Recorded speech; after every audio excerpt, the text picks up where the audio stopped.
So one interesting thing that everyone should understand as a business owner is the largest asset that they have that has the most earning potential is going to be their business. Their business should return somewhere between 20 and 25%, which is going to be absolutely impossible in a low-risk investment where you're depending on yourself. Your business is your number one asset, and you should focus on driving as much value into that business as possible. Okay, so understanding your largest asset. As a business owner, how many people are business owners in here? So the bulk of people, which is good. Okay, this also applies to anyone who relies on themselves to be the income earner in the situation. But for business owners, we've got a very special asset, and that's our business. And a bunch of us were talking earlier about return on investments. You're never going to get a more confident return on an investment than investing in your business. Tony would suggest that his businesses, the best businesses he have a return on investment of between 20 and 25%, which is pretty great.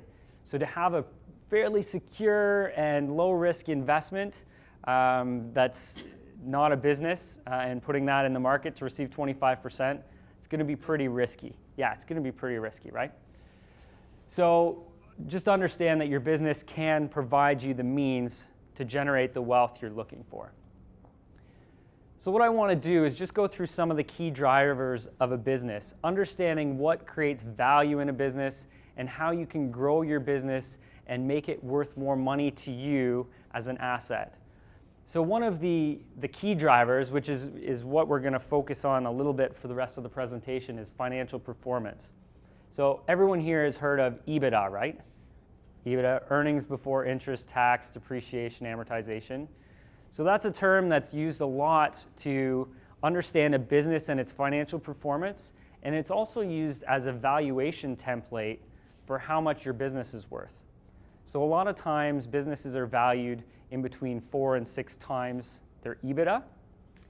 So understanding that your financial performance is a key indicator of what value you're going to get for your business is essential. And we're going to talk a little bit about financial performance in the next few minutes, but know that financial performance is going to be a key driver of the value of your business down the road. Another key driver of a business value is the growth potential of the industry. So if you're in an industry where there's lots of opportunity, for example, online shopping right now, like Amazon has absolutely taken over the online shopping industry. There's a lot of growth potential because there's a lot of retail stores still now, although they're closing quickly. But certainly Amazon has a lot of growth potential, and that industry has a lot of growth potential. The more growth potential you have in your industry, the more value your business is going to have because there's more opportunity in your business. Key stakeholders reliance, so whether that's owners or key managers, if your business is completely reliant upon your key manager or you as a shareholder, if you go to sell that, people aren't willing to pay for it because they're essentially paying for you or your key manager. So the important step for a business owner to take is to try and pull yourself back from the day-to-day operations, create policies and structure. I think we were talking about this earlier, right? Create policies and structure so that your business can operate a little bit without you and is less dependent on you, so that eventually if you want to sell it or if you want to try and leverage it against it, it's going to be worth more money. Cash flow, and we're going to talk a little bit about cash flow and how that's different than financial performance, but the available cash flow that a business generates is truly what you're looking for, right? So it's not necessarily the profit and loss of the business that you're trying to create. You're trying to get as much cash out of this baby as possible. So the higher the cash value, the cash flow that's generated from the business, the more the business is going to be worth.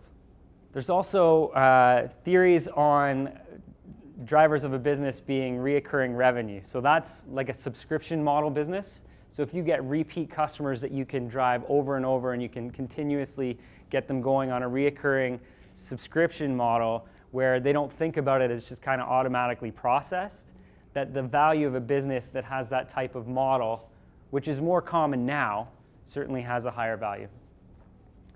And market saturation, are you really the key driver of this industry? Are you setting the prices in this industry, or are you competing on a low price strategy, right? If you're driving this industry and you're really owning it, the value of your business is going to be higher than if you're trying to compete for a small element of the market. So that's a little bit about understanding some of the key drivers of a business value.